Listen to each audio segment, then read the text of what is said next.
Carl didn't show up to work, which was not like him at all. He never missed work. So people started calling, and of course they called me. Do you know where he's at? I was like, no. One of his friends started calling around and ended up calling the police.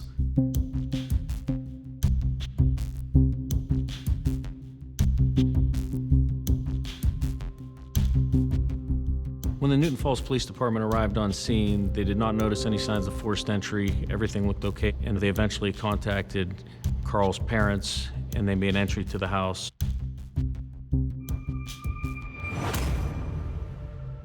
We found Carl located at the bottom of the stairway, covered in a tarp and a comforter, with gunshot wounds. How I found out was my oldest brother called me. From looking at the condition of the body, the estimate was he had been dead 2 or 3 days. We discovered he had 3 gunshot wounds, 2 to the torso and 1 to the head. And the gunshot wound sustained to Carl's head was at close range.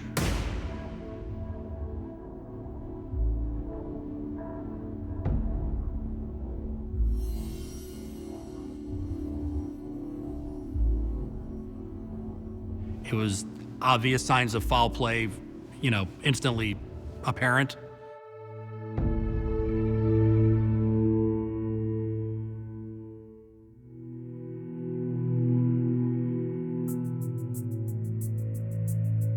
We were told that Claudia was originally from Brazil, that in the late 90s she moved to the U.S., became a naturalized U.S. citizen. Carl met Claudia through Match.com, and he dated her for a couple months, and then for whatever reason, he decided to run off to Las Vegas and go get married. That was a little impulsive for him. 6 to 9 months into the marriage, he started expressing some concerns about being married to Claudia. He just said he wasn't happy with her and wanted to get away from her. I believe she was taking his money. That's what he believed. So he started talking to me about wanting to get divorced. There were multiple efforts by the police and others to contact Claudia Herring. They could not connect with her. Nobody really knew where she was, and so she was quickly a person of interest.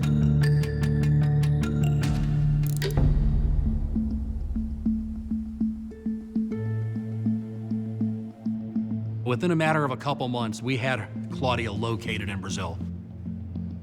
But based on Brazilian law and the Brazilian Constitution, they did not allow for their extradition of citizens to a foreign country, even if they're suspected of committing a crime such as homicide. So the U.S. government, they just ran into a brick wall. Brazil just didn't want to cooperate. Claudia was just living freely, out in the open. Her belief was Brazil would never extradite her, so she just got away with murder.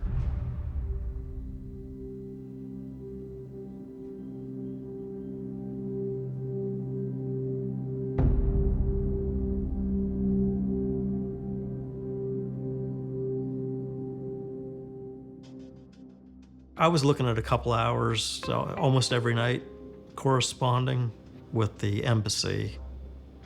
I just really wasn't willing to give up. That family never let go to the idea that anybody could get away with killing their son, their brother. Our case was in the late 90s. Claudia becomes an American citizen. She signs her documents taking allegiance with the United States of America and denying her loyalty to Brazil. That got us in the door. I said, I don't want her Brazilian ass, I want her American ass.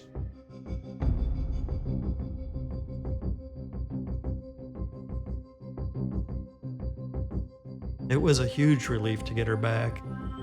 It was like a big block off my shoulders.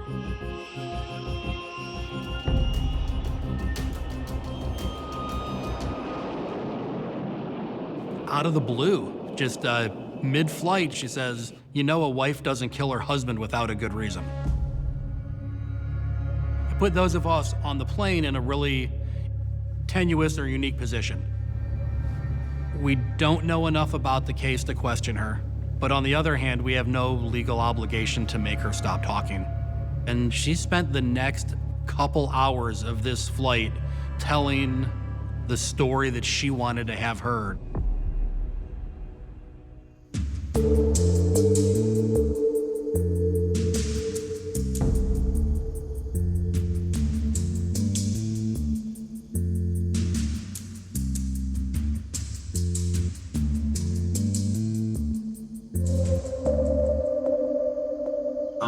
Now, it's my understanding, from what I hear, that while you were on the plane ride up here, you gave these guys a statement about what happened. That Yeah, partial. partial statement. Okay, great. But I kind of want to start at the beginning. I want to go back to March 15th, 2007. Okay, you're gonna start from the end. Well, yeah, well, the beginning of the end. Yes.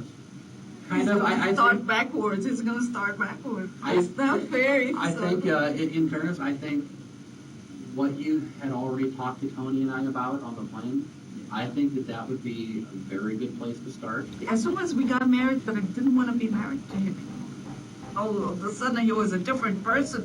He scared the life out of me. He treated me very, very bad. He was like very aggressive with me. He beat me. It was torture. He tortured me. During the interview, Claudia was claiming to be a battered wife, which we found no evidence of. What she was saying didn't match what the detectives were hearing from any of his friends, family, former girlfriends. In those cases where you have that type of abuse, there is always some type of corroboration. In her case, there was zero. I was pregnant, and he got very, very angry. He went crazy. He said, "I never want to be a father. I never want to have children. I want a wife." I said, "But I'm 40 years old. I can't. I'm not going to get an abortion. You will get an abortion." One of the things that I noticed right away was how rehearsed everything she said seemed to be. There were a lot of statements that she made in the interview room that were just verbatim, just word for word what she had said on the plane. Even some of her hand movements. It was like she had been practicing this story, and that struck me as really odd. And after that, things start spiraling out of control, right? Yeah. I had a plan. If he doesn't want to accept this pregnancy, I'm going to kill myself. I bought a gun. I went to firing range, right? Because I want to shoot. They have to understand about the recoil. I can't say that I've really been made aware ever of somebody who bought a gun or obtained a gun to commit suicide that went to the shooting range and practice. Here's the thing from the aspect of an interview. Sometimes a lie is more powerful than the truth. We just had to let her keep talking because the more that she does that, the worse it is for her. So he got home, and I said to him, forget it. I'm not going to have an abortion. And he grabbed me. He threw me on bed, and he grabbed my throat. I just defended myself. He was very angry, and I already had this plan to commit suicide. He said, that's a very good idea, but just do me a favor. Go to the basement to do that, because you're gonna splash my paintings. You're gonna splash blood all over my paintings. I mean, basically, he just told you that his paintings are more important than you. Yeah. So you're pissed. Yes. What happens next? Well, what happened next is that I got very angry, and I got up real fast and I shot. Shot what?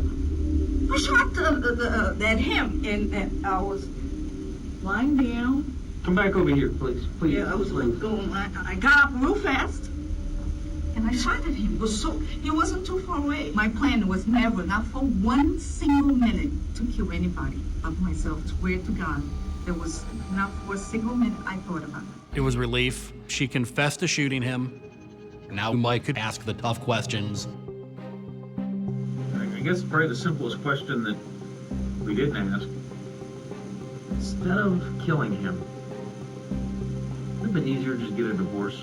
I tried, he wouldn't let me. And what was his story? What was his answer? I love you. I beg you, won't change. I love you. I love you. I can live with you, most beautiful woman in the world. I love you. I swear I'm gonna change.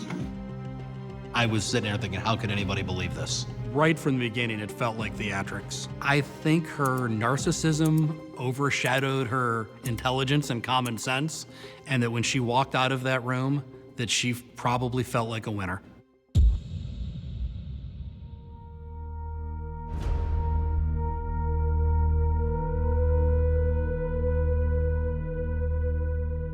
My personal belief is I think she wasn't real pleased that he had rejected her. He wanted to get divorced from her. I don't think she was used to that, and I think she was vindictive. Claudia was sentenced to life in prison with the possibility of parole after 28 years, because that was actually one of the stipulations to the extradition. You cannot overestimate the value of interviews and confessions. I got very angry and I got up real fast and I shot. It's instrumental to our convictions. The confession brought out her lies, which were contradicted by the evidence, which in my opinion is the best kind of evidence to have. I was relieved.